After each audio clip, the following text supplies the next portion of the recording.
Olá. Bem, eu acho que o Gilmara está me ouvindo. Ok, Gilmara, grato. Senhores, senhoritas, eh, em primeiro lugar, agradeço a organização do evento pela oportunidade. É sempre bom fazer parte do Latinoé. Latinoé é um dos eventos que realmente faz a gente se sentir parte da comunidade de software livre.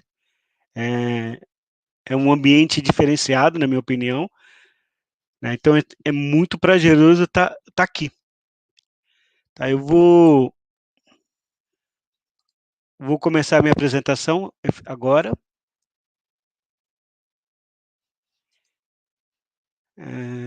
Ok. Bem, esse é meu tema, Weaponize Python.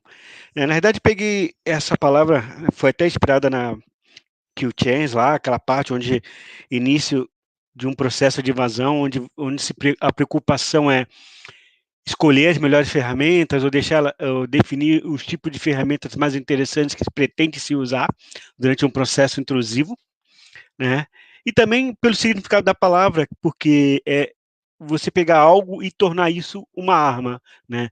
Então, essa é a ideia principal da palestra, mostrar que o Python, tentar exemplificar também que o Python é uma ótima arma para teste de intrusão, para a parte de segurança ofensiva, que é o nome mais em moda no momento. Eu coloquei o 101 pelo fato de eu considerar essa palestra introdutória ao tema. Tá? Então, assim, se você é um especialista, uma pessoa que codifica ferramentas de segurança em Python há muito tempo, talvez não seja tão profunda essa palestra para você, mas para aqueles que estão entrando muito em segurança, que já estão atuando como pentester, eu acredito que eu possa contribuir com o que eu tenho a falar aqui.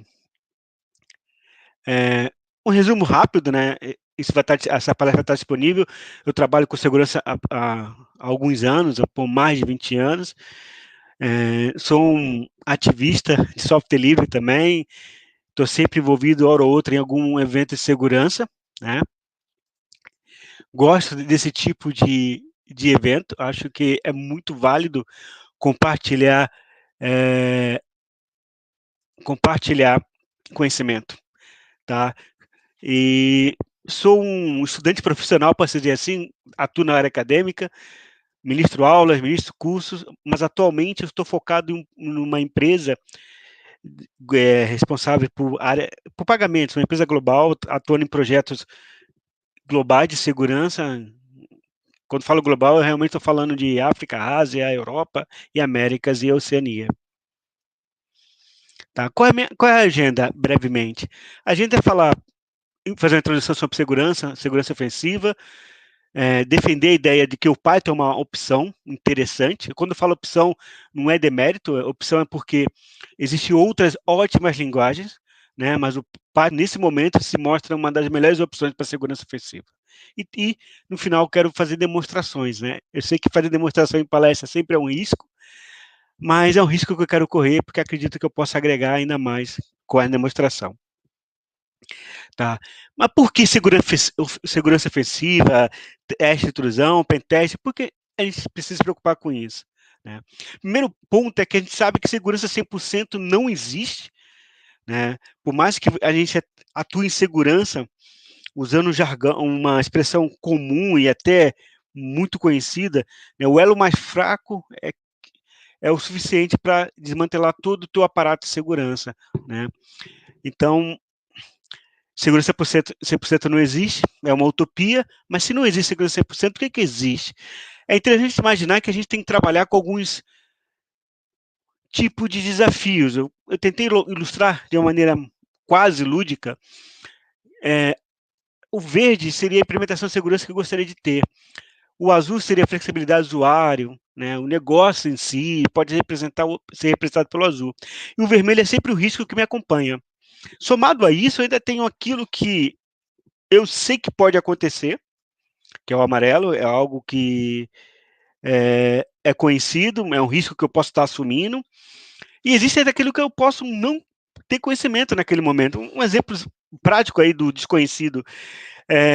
Acabei de fazer toda uma estruturação na minha infraestrutura, e estou usando uma versão de um software que amanhã vai ser publicado um novo problema de segurança crítico. Ou seja, até o dia de hoje, eu não tenho esse problema. Então, eu tenho também que assumir que existe o risco daquilo que eu ainda não sei, que eu ainda não conheço.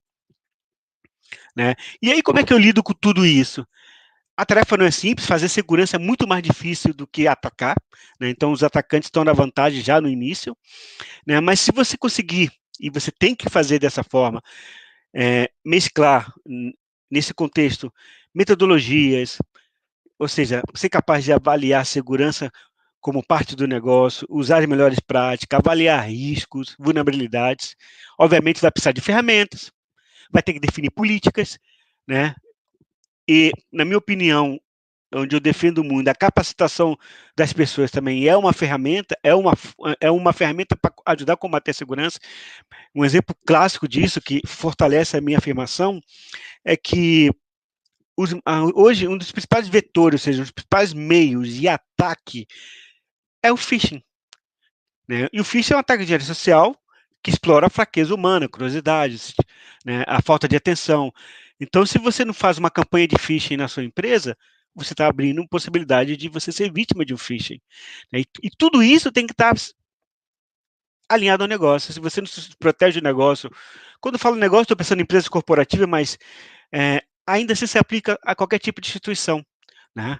Então, se você não está alinhado, não conhece esse negócio, não sabe o que tem que proteger, não sabe o que é necessário defender, aí é complicado. Não dá para começar a trabalhar dessa forma. Então, entender o negócio, entender o que precisa ser protegido é uma tarefa importante. Por isso que a segurança não é algo tão trivial de se fazer. Você precisa dessa inteligência, dessa estratégia, e depois precisa passar isso para as pessoas da área, da, os técnicos, os engenheiros que vão tornar essa segurança efetivamente real, né? Que é o pessoal da segurança cibernética. Então, se eu pegar tudo isso e tentar equilibrar, aí eu me dou conta que segurança 100% não existe, porque segurança 100% seria essa última barra verde aí, seria um mundo perfeito, né? Mas você não tem risco, você não tem usuário, né? Então você tem que saber equilibrar a flexibilidade do usuário, ou a flexibilidade do negócio em si, com o risco e, claro, incrementar a segurança. Então, esse é o nosso grande desafio, tá? Só para fazer um apanhado do tamanho do problema, né, nesses próximos slides, primeiro você está de frente para um universo de muitas possibilidades, ainda que finitas, mas são muitas, de técnicas, ferramentas e ameaças em geral aos computadores que estão ligados à internet. Então, isso é uma coisa antiga, e uma coisa interessante é que as ameaças só tendem a evoluir, estão evoluindo. Quando eu falo evoluir, eu quero dizer que elas são mais arrojadas, são inclusive mais fáceis de usar. Né? Nesse slide, só para fazer um destaque de uma coisa que é clássica, né, que é o Buffer Overflow, que em 1985 começou-se a ficar mais popular. Né? Em 88, o Hobbes Morris criou um homem que usava técnicas baseadas em exploração em memória, ou seja, Buffer Overflow, mas até hoje você se depara com esse tipo de problema. Tá vinculado à arquitetura, obviamente, mas ainda temos problemas antigos que são explorados nos dias de hoje e temos coisas recentes, coisas novas que temos que aprender. Então, é um universo, é uma área de grandes emoções, eu diria assim, e que demandam uma constante atualização. Tá? E hoje a gente fala de automação, o impacto entra nesse cenário, hoje a gente fala de ferramentas inteligentes, até mesmo com inteligência artificial aplicada. Né? Então, nesse cenário, o conhecimento para causar um incidente não precisa ser grande, diferente do conhecimento da pessoa que desenvolve uma ferramenta. Aquela pessoa que desenvolveu uma ferramenta para teste de intrusão, uma automação considerável, com uma qualidade de código, claro, aquele cara é um cara que tem conhecimento, mas estou falando de alguém que teve acesso a uma informação ou até um script bem elaborado, de uma linguagem de alto nível, ele necessariamente talvez não precise de ter tanto conhecimento para chegar a explorar uma falha num determinado servidor que está disponível. Né? Então, o conhecimento para o atacante não necessariamente é um fator importante. Pode ser pequeno esse conhecimento. Né? Daí vem a expressão script kid também. Por quê? Porque, mais uma vez, a sofisticação das ferramentas está no nível muito bom. Então, é muito fácil causar um incidente. Isso é mais um fator que podemos trazer para o nosso cenário de segurança, que é um fator que vai estar jogando contra a gente, mais uma vez, né? Então, quase como um mantra, né? É mais fácil atacar do que defender. Né? Eu tenho grande quantidade de gente atacando, de todos os níveis, desde um script kit até um black hat, ou até um grupo de black hat motivado ou até financiado por organizações criminosas, ou ainda por Estado, em caso de guerra cibernética, né? Como alguns casos de invasão que são endereçados ao governo coreano, norte-coreano, por exemplo. Né? Então, esse cenário, na minha opinião, ele é um pouco assustador, mas também, por outro lado, mostra o quanto é importante investir em segurança. E quando eu falo em investir em segurança, estou pensando em investir em pessoas, em tecnologia, né? E em processos dentro da empresa. Né? Para juntar ainda mais elementos a essa discussão, embora seja uma coisa que é para a gente latente, ou seja, quem trabalha em segurança já tem esse ponto de vista, né? É percebido que as ferramentas evoluíram, e nesse caso está se destacando os malwares de forma geral, mas isso se aplica a qualquer tipo de ferramenta de segurança, pensando em ataque. E essa experiência da Veriston, ela é interessante, essa pesquisa, que ela destaca que desde 2004 essa evolução, essa sofisticação, essa customização em ferramentas de ataque tem se mostrado extremamente crescente. Em alguns casos, se mostra que não é são dedicadas horas de desenvolvimento. Então, quem trabalha com desenvolvimento sabe que, pô, que vai fazer aquele clássico cálculo de função para desenvolver um grande software, sabe que quanto mais funcionalidade, mais tempo, mais dedicação, mais linha de código.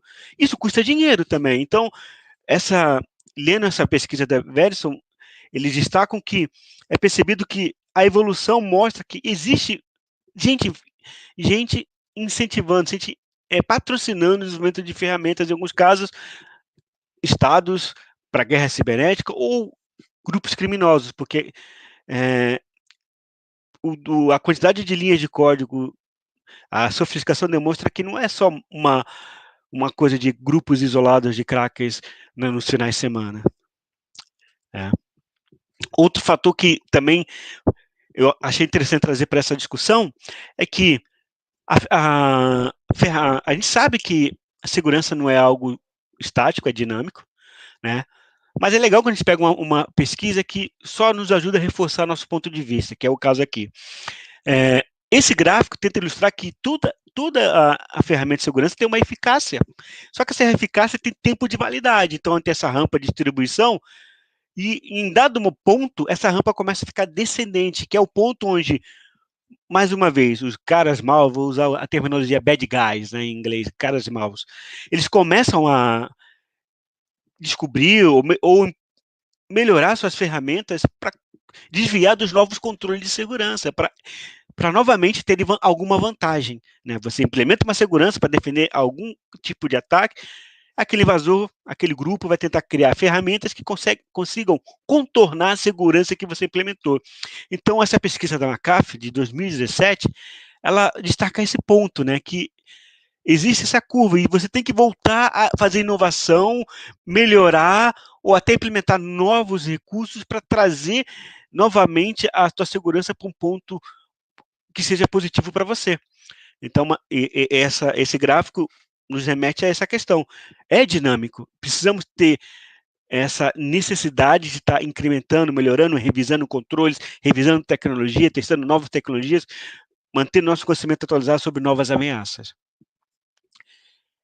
E, somando mais um detalhe, ainda com toda essa parafernália que nós possamos implementar, temos que assumir que alguns riscos, como o destacado por essa pesquisa de 2018, e eu já vi outras pesquisas com essa mesma referência essa mesma preocupação, existe a possibilidade de, uma vez que a sua empresa seja submetida a um ataque, que esse invasor permaneça um tempo considerável sem ser detectado. Claro, pesos e medidas, cada empresa tem sua estrutura, seu tipo de segurança, às vezes tem empresa que não tem, temos que assumir esse risco, mas em média, é percebido que um indivíduo pode ficar até 100, 101 dias em sua rede, né? Roubando dados ou pivoteando outras máquinas, ou seja, avançando o seu domínio sobre aquela infraestrutura. Isso traz alguns itens para discussão importante que a gente precisa realçar, destacar. Há muito tempo, a traquinagem digital ficou para o passado. O que eu chamo de traquinagem digital? Aquela ideia daqueles grupos script kids que passavam o final de semana pichando sites. Não, hoje o indivíduo está invadindo uma empresa, está tentando usar aquele recurso computacional para um outro propósito, ou está tentando avançar o seu domínio sobre aquela empresa para tentar conseguir acesso à informação mais sensível, mais privilegiada, de mais valor, né? Então, o inimigo que está lá fora, ele pode também estar dentro da rede já há algum tempo trabalhando. Isso tem que ser considerado, né? Tudo isso para poder destacar e dar força ao que é o principal dessa apresentação, dessa palestra. Segurança ofensiva com Python. Por que Python, né? Por que pegar essa pílula chamada Python?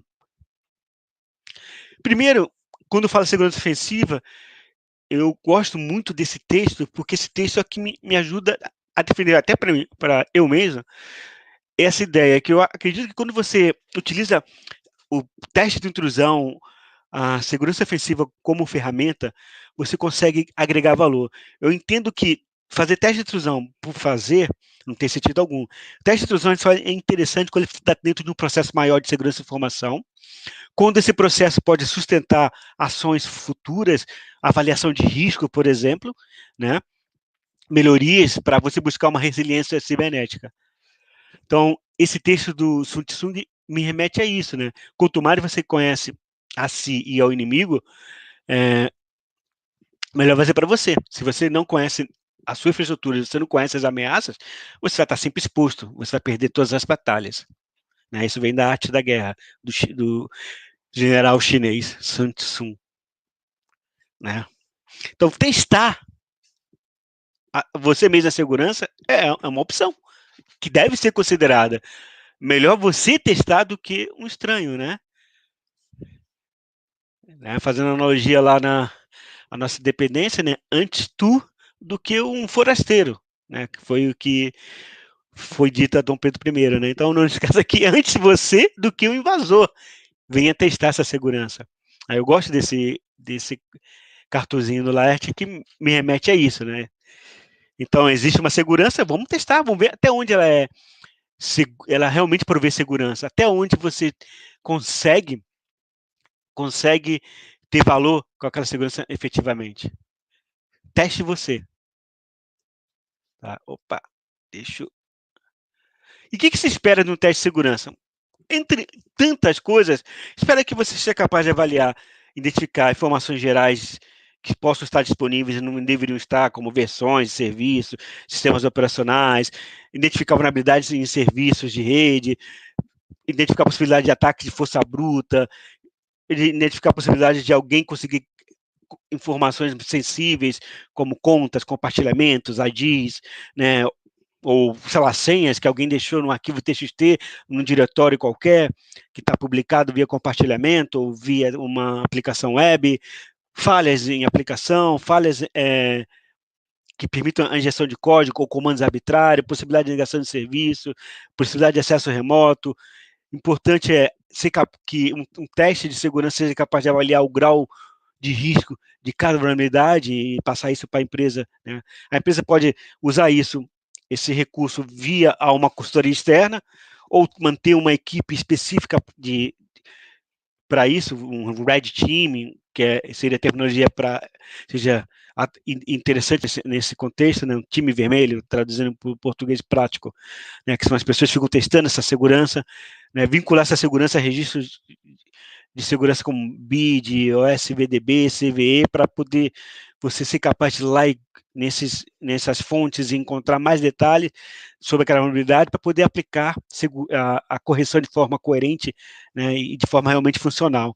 Então, é um trabalho interessante, é um trabalho que soma valor, teste de intrusão ou segurança ofensiva, mas ele tem que fazer parte, mais uma vez, de um modelo, de um processo maior, melhor dizendo, de segurança de informação. Isoladamente, um teste de intrusão, ele pouco soma para a empresa. E aí eu estou propondo aqui, desde o início, falar de infraestrutura, porque eu tenho 1 hora, então pensei do que falar. Então vou começar com falar de infraestrutura, porque é uma coisa mais fácil de entender, e o meu objetivo é provar que o Python e motivar que as pessoas passam, quem já não faz, né, passam a acreditar que o Python é um caminho para ajudar a melhorar a segurança. Estou pensando num fluxo aqui, né, fazendo um teste de intrusão clássico, levantando dados operacional, informações genéricas, enumeração, vulnerabilidades, correlacionar informação e vulnerabilidade, teste de configuração de padrões, teste de força bruta, negação de serviço, efetivamente explorar o que é possível, gerar um relatório técnico que realmente some valor para a empresa, depois do relatório técnico, teste, eu posso fazer novos testes após as correções para ver se as mitigações que eu sugeri foram aplicadas, ou fazer um reteste iniciando desde o processo inicial do fingerprint, indo para o relatório novamente, ou do relatório eu posso ir para um processo de análise de risco, por exemplo. Né? E é onde o Python pode me ajudar? Honestamente, o Python pode te ajudar em todo esse processo, com exceção, talvez, ali da análise de risco, né? Mas eu consigo, ferramental de Python, desenvolver ferramentas ou utilizar ferramentas já desenvolvidas em Python para cada caixinha dessa, para cada ação de um teste de intrusão, tá? Essa é a ideia da minha apresentação, mostrar esse tipo de coisa. Deixa eu pegar aqui. Eu acabei pagando um slide, agora que eu vi. Então é o seguinte, essa introdução é para eu poder ir para a demonstração, né? Deixa eu ver como eu estou com o tempo. São 29 minutos, né? Então tem aí metade da palestra. Vamos lá.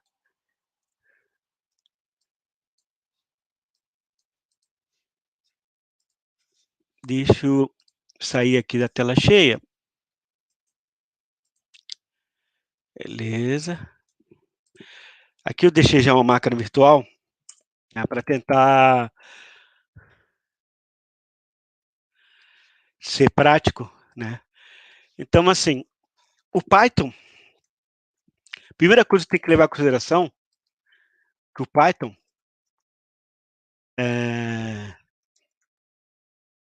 ser hacker ou coisa do gênero, o Python me traz muita coisa disponível, muita coisa pronta, né? Então, se eu começo a pesquisar sobre segurança ofensiva, opa, eu começo a me deparar com vários tipos de ferramentas. Deixa eu pegar algo mais prático aqui no meu. Então, vamos lá. Sei lá, Nmap, que é uma ferramenta clássica de varreduras. Eu tenho algumas opções de biblioteca, eu vou ilustrar uma daqui um pouquinho. Se eu penso em teste de intrusão, efetivamente, penso em uma ferramenta clássica como Metaxploit. Então, Nmap eu tenho várias bibliotecas disponíveis. Tá? Opa.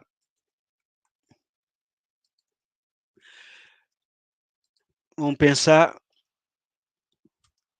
Metaxploit, que é uma ferramenta de segurança clássica.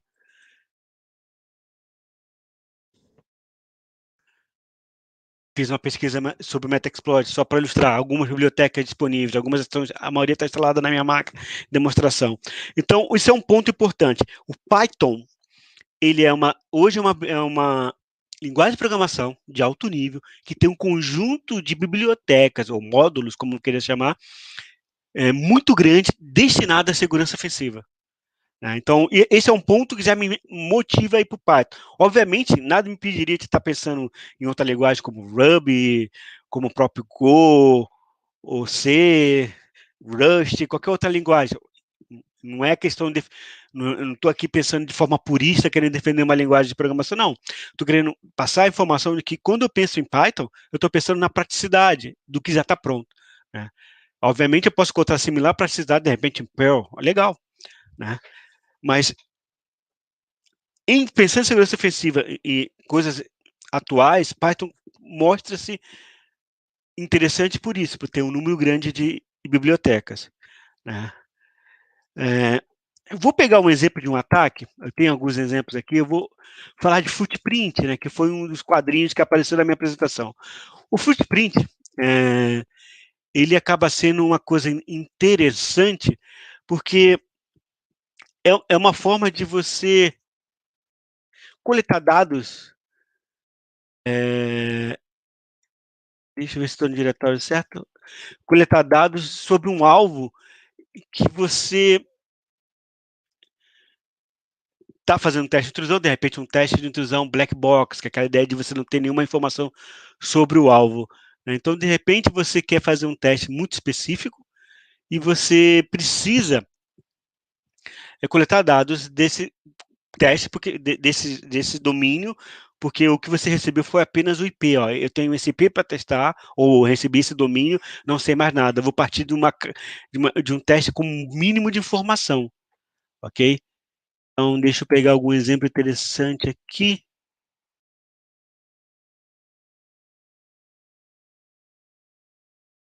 Tinha separada, mas acabei de... Não lembro se eu coloquei.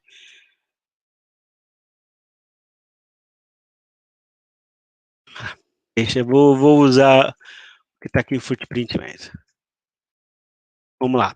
Então, aqui eu tenho alguns exemplos. Vou pegar um exemplo qualquer. É,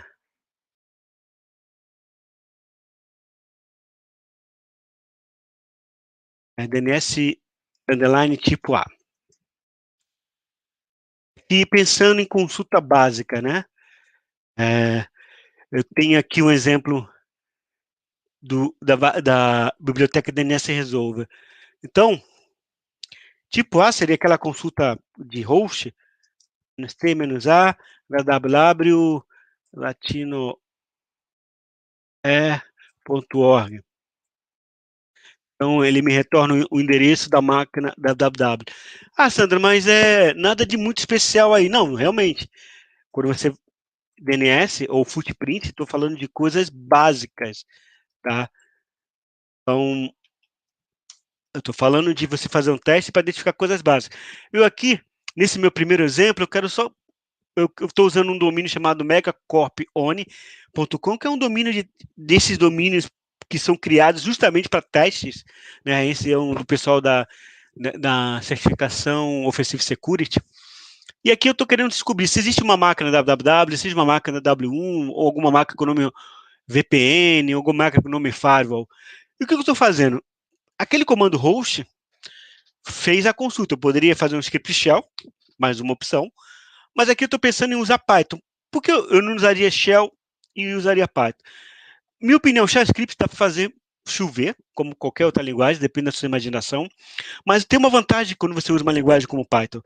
Como tudo é um objeto, tudo está em memória, se você quiser trabalhar uma ferramenta mais elaborada, uma vez que você tenha retorno dos dados, sei lá, numa lista ou outro tipo de estrutura de dados, você consegue fazer muito mais coisas, tá? Trabalhando aqueles objetos. Outro ponto é que eu estou trabalhando numa linguagem, então o meu programa é o único processo rodando, eu tenho mais controle sobre isso. Tá? E, claro, as bibliotecas disponíveis. Então, essa biblioteca de DNS Resolve seria equivalente ao comando host, dig, que eu posso utilizar. Então, aqui, o que eu fiz? Eu defini um alvo e defini uma lista de consultas. E aqui, a consulta, na verdade, é essa daqui. Ó. Essa linha aqui é o que faz todo o trabalho pesado, tá? De consulta efetivamente, ok? Então, eu posso correr essa lista fazendo essa consulta. Então, tem duas funções. A função que faz a consulta e essa segunda função que pega essa lista que eu criei aqui em cima e faz um for, item por item, passando para a primeira função, tipo A, para ter o resultado disso daqui. Então, vamos fazer um teste rápido aqui. Né? Vou salvar isso. Então, assim, isso é um exemplo de footprint. Opa, desculpa, preciso só editar um detalhezinho, que eu troquei aqui a versão do Python. Deixa eu já tirar esse teste aqui. Bom, aqui um exemplo, teste básico. Então, eu poderia fazer isso manualmente, obviamente, mas quando eu falo de automação, eu tenho outro ponto importante que eu tenho que destacar. Quando penso em teste de extrusão, efetivamente, eu diria que você consegue automatizar até 70% do teu teste. E sobra 30%. Esse 30% é aquilo que é mais específico, os testes manuais. E aí o que acontece? Se você automatiza os testes que podem ser automatizados, eu tenho 100% de horas, só que 70% tem que fazer, está automatizado. Com certeza vai sobrar muito mais tempo, nesse meu 100% de horas, para focar naquilo que é específico. Então, mais uma ativação para automatizar. Claro, aqui é um exemplo bem simples, né? É, um exemplo clássico, né? DNS. Vou pegar um exemplo clássico de brute force. Deixa eu ver esse DNS enumeration. Esse aqui é simples. São vários testes, ou seja, mais uma vez, usando a minha biblioteca DNS Resolve, vou fazer várias consultas, só que aqui, ó, consulta NS, a consulta é a mesma, efetivamente, o tipo de a consulta que muda é o tipo da consulta. Opa, aqui tem um errinho aqui, se é consulta MX, o parâmetro é MX. MX é meio exchange. Consulta TXT, consulta tipo A, que eu acabei de fazer. Então, todas as consultas DNS que eu posso fazer, automatizadas. Então, deixa eu só ver se aqui está um domínio qualquer, UOL. É, lembrando que consulta DNS não é algo arbitrário, né, senão eu estaria fazendo uma máquina virtual, mas, opa, editando mais uma vez, coloquei uma Shell Bang, essa versão um pouco antiga, estou usando a versão diferente de Python nessa máquina virtual. Então, eu consigo extrair informações que podem parecer informações simples, mas uma vez que eu monto uma lista, aqui tem uma força bruta que está acessando a segunda parte. A primeira parte foi o teste base. Percebam que está aparecendo todas as máquinas, uma lista de máquinas lá do domínio da UOL. Vou dar um Ctrl C aqui, que é essa parte aqui. Né? Mais embaixo eu tenho uma força bruta, efetivamente, que eu estou lendo aqui. Ó, DNS força bruta, deu um set number, o comandinho set number. Na Lei 48 tem uma função que faz o seguinte: avalia um arquivo que eu chamo de word list, né, a variável, para poder fazer essa força bruta. Então, nesse arquivo vai ter uma lista de nomes que eu quero que sejam pesquisados. Tá? Então, aqui é um exemplo um pouquinho melhorado. Ou seja, uma ferramenta como DNS Enum faz isso. E o interessante que eu tenho aqui, tudo bem que eu tenho 70 linhas, né, porque meu código está cheio de detalhes, comentários, e não foi um código assim tão específico que eu posso otimizar. Aqui é um código simples. E o que acontece? Eu posso criar com pouco código uma ferramenta prática interessante para fazer uma numeração, como eu estou fazendo aqui. Tá? E então ela pega uma lista de palavras e começa a trabalhar para mim. Então vamos pegar aqui, ó, a lista de palavras que eu estou pegando essa word list. Deixa eu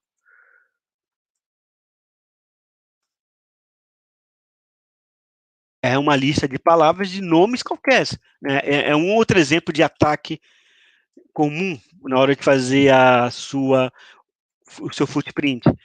Então, aqui tem poucas palavras, então vou repetir o ataque só para exemplificar agora. O que acontece? Essa parte de enumeração, eu posso facilmente fazer um pequeno script em Python. Estou usando só uma biblioteca praticamente, a DNS Resolver, mas tem outras bibliotecas que eu poderia optar, né? Mas o importante é aqui, se eu estou fazendo um pentest black box, eu já descobri várias máquinas de um domínio, se eu tenho autorização para fazer os testes posteriores, eu iria trabalhar em cima dessas máquinas. Então, aqui é um exemplo de força bruta aplicada, nesse caso, à resolução de DNS para fazer um footprint. Né? Então, percebam, vou cancelar a execução, dá um set number. Esse exemplo, eu vou subir o código aqui. Esse exemplo, se vocês pensarem na inteligência do script, se resume a essa linha aqui, ó. Essa linha é a linha que me permite fazer a consulta do DNS. Depois eu vou trabalhando cada tipo de consulta, só isso, né? E aquela consulta do tipo A, que é o host, é a consulta que eu uso para fazer força bruta. Porque o que eu estou fazendo? É como se eu estivesse dando o comando host. Deixa eu fazer aqui. Se eu estou terminal. Opa, perdão, exit. Como se fizesse host menos T A www.uol.br. É host, sei lá, chart. Claro que quando a gente faz teste de intrusão, a gente não vai fazer manualmente, né? Então eu pego uma lista, minha lista tem 77 nomes, até uma lista pequena. Normalmente, quando você faz um tipo de teste desses nas escuras, tua lista tem 200 mil nomes e você deixa rodando, né? Então, o KD, mais uma vez, é essa função aqui, lê o arquivo, né? E tenta fazer esse teste. Aqui eu estou fazendo um teste com socket get host, socket.get host by name, que é uma outra forma de fazer, usando, nesse caso, a biblioteca socket, mas eu poderia usar a mesma mQuery aqui, que foi da Resolver. Tá? Então, isso aqui é um primeiro exemplo que eu quero destacar. Uma ferramenta com poucas linhas, né? Então, você tem aí o DNS Enum, né? Estou no Kali Linux nessa máquina, então, DNS Enum, né? Fazer uma pesquisa rápida.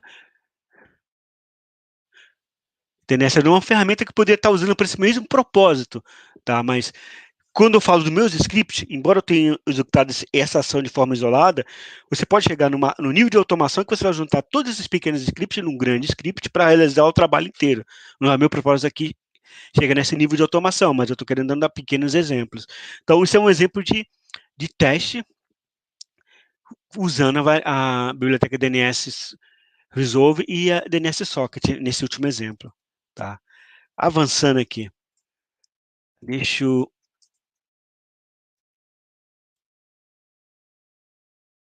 pensar. Footprint ainda, deixa eu só fazer um outro exemplo. Eu não sei se aqui eu tenho ele pronto, mas tenho sim. O mesmo conceito que eu aplico nesse caso, sendo DNS, o mesmo conceito que eu aplico no DNS Resolver, o mesmo exemplo para IPv4, eu posso aplicar para PV6. A diferença é que IPv4 é tipo A, PV6 é AAA, 4 vezes, né? Então, mas a consulta é a mesma. Então, assim, nesse exemplo aqui, eu vou fazer um teste pensando em PV6, né? Quais são os registros? Opa, mexer no interpretador. Um teste, está apontando para outra versão de Python. Então, aqui, eu consigo também ter informações relacionadas a IPv6, né?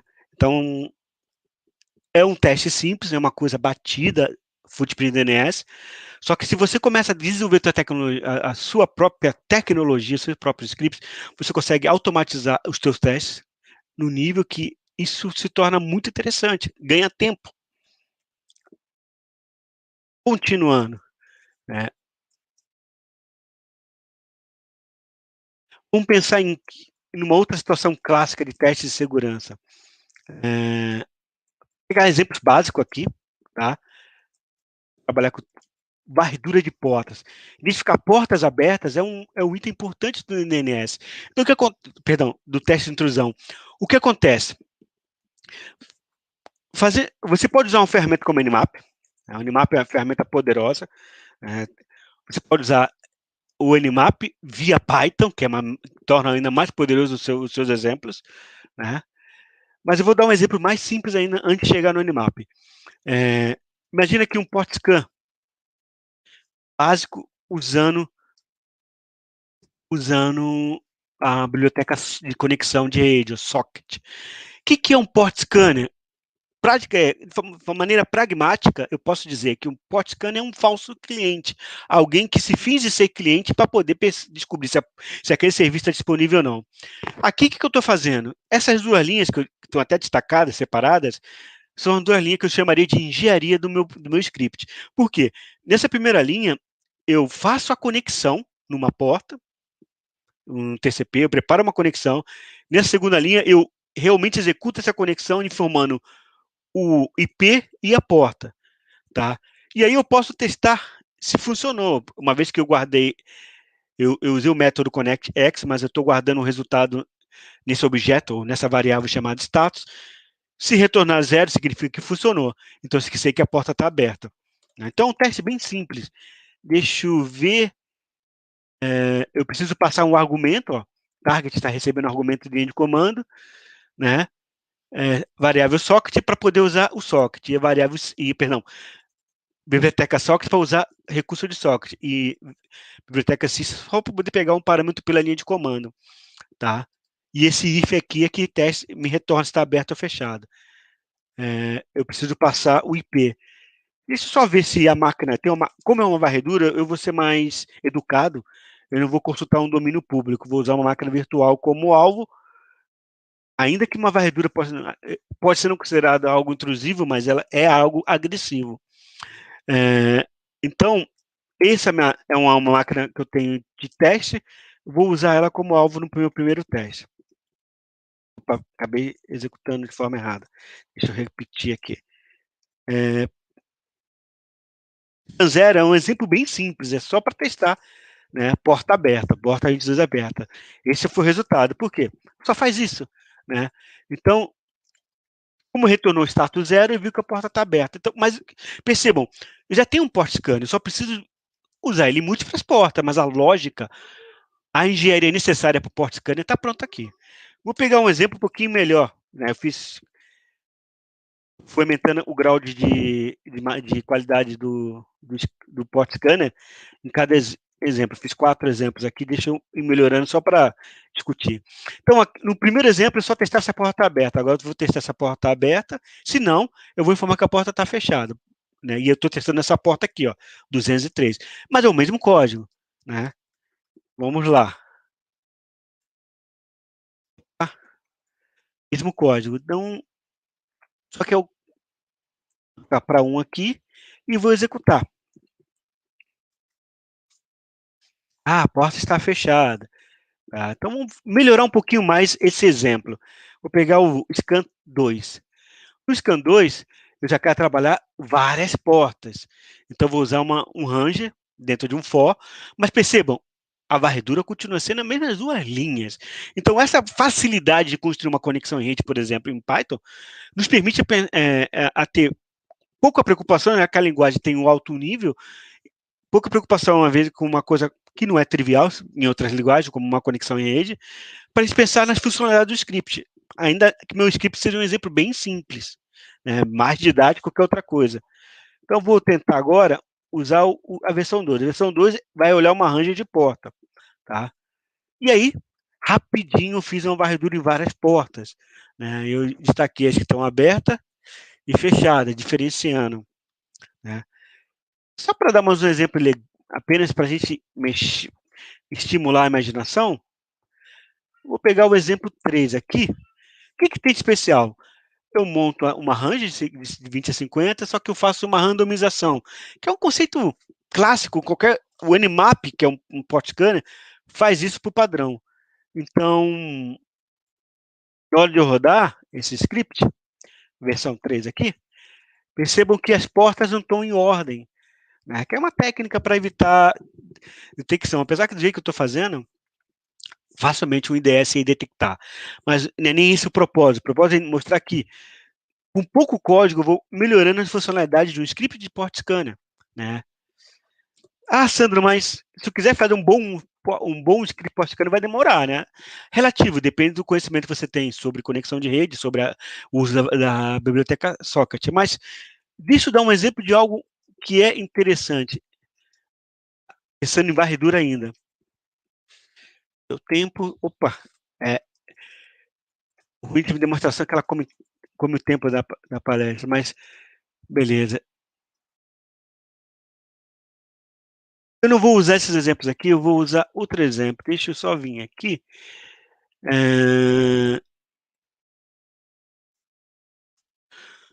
Acho que é aula 7. Deixa eu ver. Aula 6. Deixa eu ver. Diretório da aula 6. Exercícios. É que são vários exercícios de um curso que eu ministro sobre esse tipo de assunto. Então é o seguinte, aqui eu tenho vários testes, né? Uma coisa muito legal. Eu vou pegar o Vanilla, o exemplo Vanilla, eu vou pegar esse escrito aqui, Vanilla Johnson. Por quê? Eu quero mostrar uma forma, um exemplo de uso do Animap via Python. Opa, foi mal. Faltou a extensão. E eu estou importando uma biblioteca chamada Animap 3, que usa o Animap, e é legal, porque tudo que retornar vai virar objeto e eu posso trabalhar dentro do meu script corretamente. Então, eu importei o Animap 3 para o meu contexto de execução, e importei também para o meu contexto de execução o JSON, perdão, desculpa, o JSON. O alvo vai ser minha máquina virtual. Esse Nmap aqui está referenciando a biblioteca, mas eu estou trazendo essa classe e esse método, Nmap Scan Techniques. Dentro desse Nmap Scan Techniques, eu tenho vários. Dentro dessa classe, eu tenho vários métodos de varredura. Então, eu estou chamando na segunda linha um método TCP Scan. É a mesma coisa que dá um Nmap menos ST, nesse caso, é o Vanilla Scan.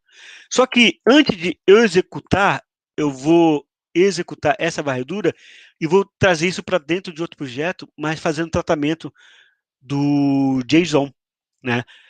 Por quê? Deixa eu só comentar aqui rapidinho. Olha, vou fazer assim, ó, dar um print no Vanilla para vocês verem que o que acontece? Quando eu uso essa biblioteca, é uma biblioteca do Python 3, né? Tem uma versão anterior que, se for comparar com essa, é totalmente diferente, né?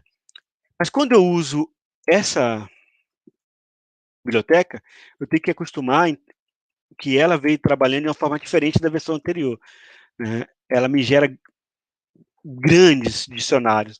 Então, deixa eu executar, comentei duas linhas que gera o JSON, só para imprimir o resultado.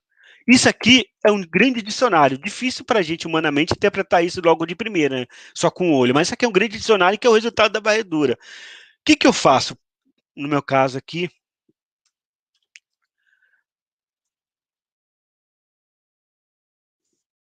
Eu costumo, quando estou construindo essa ferramenta para usando essa biblioteca, vou tirar esse print que deu aquele monte de informação. Eu costumo fazer o seguinte, eu costumo fazer isso. Eu uso o biblioteca JSON para poder tratar melhor a saída, que era esse bloco de dados. Agora, eu tenho algo mais humanamente interpretável. Então, eu percebo que ele cria um dicionário para cada porta com várias informações importantes, né? Claro, e isso é uma das varreduras que eu estou utilizando. Existem vários outros métodos aí, mas a maioria segue essa lógica, gera vários dicionários. Beleza. Uma vez que eu tenho dicionários, ficou mais fácil para mim. Então, eu tenho aqui um exemplo de um script que vai usar essa técnica, só que aqui eu vou tratar a saída do dicionário. Então, o que eu fiz? A mesma coisa, ou seja, a varredura, ela na realidade acontece nessa linha, né? E aí traz aquele monte de dados, aquele bloco de dados para a memória. Eu uso o JSON para interpretar melhor, e aí eu construo a saída. Mando aqui, como é um grande dicionário, eu estou usando um for para correr aquele dicionário. Aqui também eu estou correndo um subdicionário, nesse caso eu estou apelando para tratar como tupla, estou forçando isso, porque eu sei que é chave e valor, né? Mas é o mesmo código anterior, só que agora pensando em fazer o pot scanner. Mas percebam, o que eu gosto de destacar é onde está a inteligência, aqui que está a inteligência, aqui que ocorreu a varredura. O restante é apenas é o tratamento da saída de dados, a apresentação do resultado na tela. Tá? Então, com duas linhas, eu estou usando o Nmap dentro de um script do Python, claro, usando a biblioteca Nmap 3. Deixa eu só dar um enter aqui para. Eu não vi. Desculpa, abri o script errado. Nmap. Eu quero pegar o 003, que é. Só queria confirmar. Aqui é o alvo, que é aquela minha máquina virtual, tá? Então, o restante é só firula. Ó, isso aqui de Termicola só para colocar um colorido. Vou executar esse script. Então, eu estou pegando um exemplo só, Vanilla Scan, mas você pode pensar em construir vários scripts ou várias funções no seu script para usar diferentes técnicas de varredura, para fazer diferentes tipos de testes, e no final você ter esse resultado para você, do jeito que você precisa, do jeito que você quer. Né? Ou, não fiz isso no meu exemplo, mas posso usar aquela infinidade, entre aspas, infinidade, é um número finito ali, de script NSE do Animap, que traz outros recursos, tudo isso automatizado. Então, aqui, porta, protocolo, o estado da porta, está aberta ou fechada, por que a conclusão está aberta ou fechada, o tipo de serviço, né? Então, aqui eu tenho um resultado bem simples. Esse scan foi muito rápido, que é uma coisa bacana. O Python 3 está muito rápido, e algumas bibliotecas desse tipo são muito rápidas. Então, você consegue, de repente, algo que você fosse fazer manualmente lá 2, 3 dias, fazer em 20 minutos. Tá? Então, ou eu posso construir a partir da biblioteca Socket, a meu script, ou posso usar uma biblioteca como a Nmap 3, que eu uso o Nmap no background, está sendo rodado o Nmap. A biblioteca faz o passe dessa Nmap e transforma toda aquela saída para mim em dados num dicionário, e eu trato esse dicionário. Ok? E deixa eu ver se eu tenho tempo para um último exemplo. Último exemplo bem rápido, tá? Eu trabalho com várias máquinas virtuais, né? E a versão muda às vezes, de Python muda um pouco a biblioteca, é uma coisa que tem que assumir. Quando se trabalha com Python, ou com software livre em geral, como o desenvolvimento é muito rápido em alguns momentos.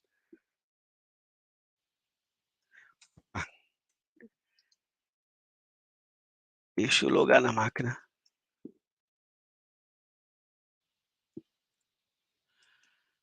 Ninja 10.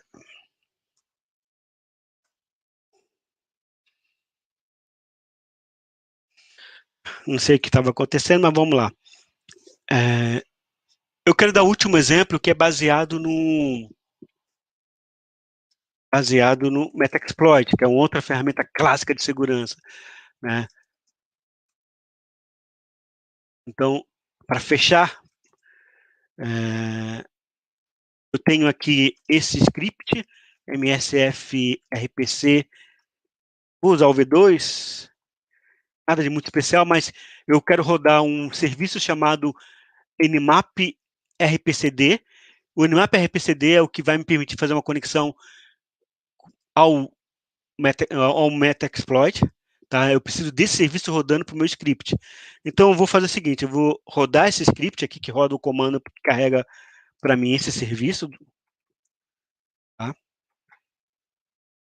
Beleza, enquanto ele está rodando aqui, vai demorar um pouquinho, eu vou no outro terminal, só dar um VI um exemplo aqui, vou usar o DistCC. O que eu estou fazendo? Esse aqui é um exemplo bacana de uso do Metaxploit, e é pequeno até. Na verdade, eu estou carregando duas funcionalidades de uma biblioteca chamada Metaxploit MRPC, RPC Console, porque eu estou usando o modo console do Metaxploit, ou seja, passando comando passando informação em linha de comando, tá? Então aqui eu carreguei. Aonde acontece? A conexão eu mando conectar naquele serviço que eu estava carregando anteriormente, nessa linha aqui, dá um set number.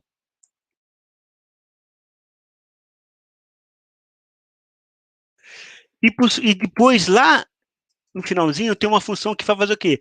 Que vai disparar os comandos que eu quero. Então eu preciso fazer uma tentativa de invasão nessa máquina, e se eu tiver sucesso, vai ser executado esse comando arbitrário, que é um shell reverso, porta 17151. Então eu vou fazer o seguinte: NC 11, só um teste básico,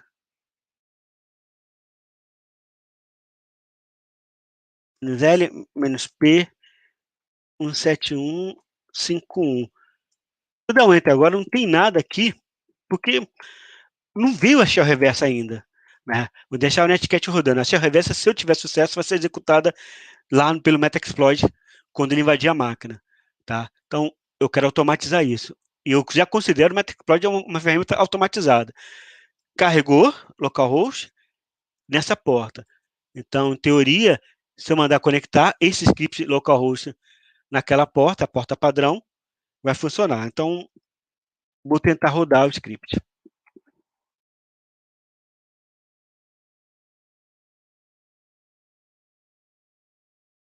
Percebe que ele já entrou no Metaexploit, versão 5, está começando a passar os parâmetros para a execução do Metaexploit, tá? Vou esperar. Em teoria, ele executou, ele falou que houve uma falha em rhost. O exploit foi criado, mas a sessão não foi criada.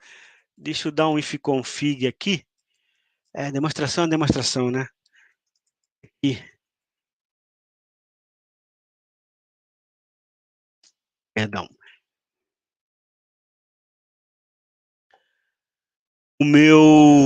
A minha máquina está sem o IP de rede. Coisas que acontecem quando você quer fazer demonstração.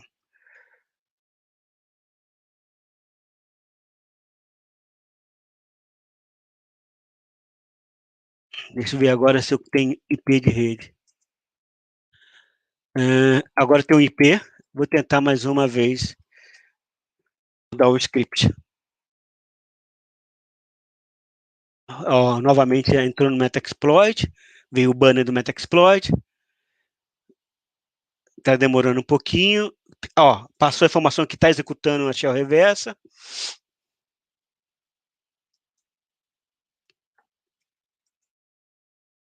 Ainda não aconteceu nada. Remote host é a minha máquina.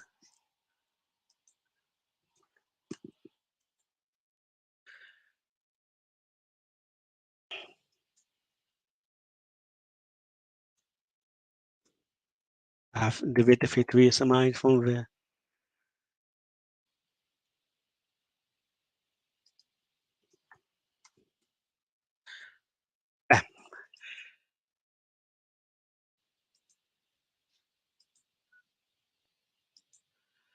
Aqui está executando, aqui eu estou aguardando. Deixa eu só fazer um teste de conectividade final, porque já deveria ter ocorrido o retorno da shell. Mas opa, fazer um ping.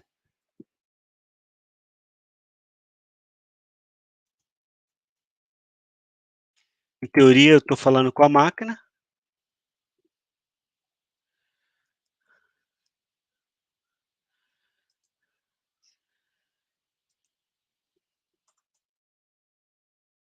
Não rolou como eu gostaria.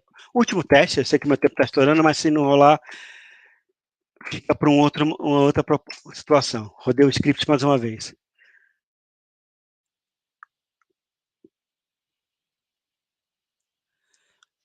Em teoria, ele já mandou o parâmetro A. Não. Por algum motivo, a sessão não está sendo criada, infelizmente. Não vou. Eu já estou estourando meu tempo, né? Em 6 minutos. Então, vou encerrar por aqui, já estão me avisando, e tem que respeitar a organização. Para fechar, só eu quero botar o slide final. A apresentação está disponível nesse endereço, tá? Vou jogar os códigos lá também para teste. Ainda não joguei. Agradeço muito a oportunidade, o tempo não me permitiu fazer mais testes. Mas, resumindo, o Python é sim uma opção interessante e eu considero uma ótima opção para realizar testes de intrusão. Agradeço a todos mais uma vez a oportunidade. Grande abraço.